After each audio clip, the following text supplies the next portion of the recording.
Hi hello ನಮಸ್ಕಾರ ಸ್ನೇಹಿತರೆ, ರನ್ನ ಟಿವಿಗೆ ನಿಮ್ಮೆಲ್ಲರಿಗೆ ಸ್ವಾಗತ. ಜಿ ವಾಹಿನಿಯಲ್ಲಿ ಕಳೆದ ವಾರ ಆರಂಭವಾದ ಆದಿಲಕ್ಷ್ಮಿ ಪುರಾಣ ಧಾರಾವಾಹಿಯು ಮೊದಲನೇ ವಾರ ಎಷ್ಟು TRPಯನ್ನು ಪಡೆದುಕೊಂಡಿದೆ ಎಂಬುದನ್ನು ಇಂದಿನ ವಿಡಿಯೋದಲ್ಲಿ ತಿಳಿದುಕೊಂಡು ಬರೋಣ.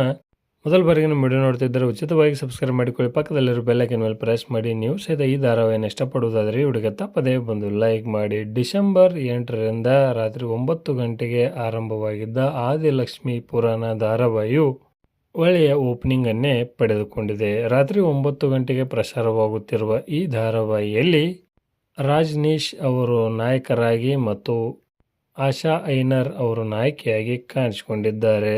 ಆಶಾ ಅವರು ಈ ಹಿಂದೆ ಭಾಗ್ಯಲಕ್ಷ್ಮಿ ಧಾರಾವಾಹಿಯಲ್ಲಿ ಭಾಗ್ಯಳ ತಂಗಿಯಾಗಿ ಕಾಣಿಸಿಕೊಂಡಿದ್ದರು. ಇಲ್ಲಿ ಪ್ರಮುಖ ಪಾತ್ರವನ್ನು ನಿರ್ವಹಿಸಿಕೊಂಡು ಹೋಗುತ್ತಿದ್ದಾರೆ. ಇನ್ನು ಆದಿಲಕ್ಷ್ಮಿ ಪುರಾಣ ಧಾರಾವಾಹಿಯನ್ನು ಸಂತೋಷ್ ಕೋಟಿ ಅವರು ನಿರ್ಮಾಣವನ್ನು ಮಾಡಿದ್ದಾರೆ. ಇನ್ನು ಈ ಧಾರಾವಾಹಿಯು ಮೊದಲನೇ ವಾರ 6.5ರಷ್ಟು TRPಯನ್ನು ಪಡೆದುಕೊಳ್ಳುವುದರ ಮುಖಾಂತರ ಉತ್ತಮ ಓಪನಿಂಗ್ ಅನ್ನು ಪಡೆದುಕೊಂಡಿದೆ ಎಂದೇ ಹೇಳಬಹುದು.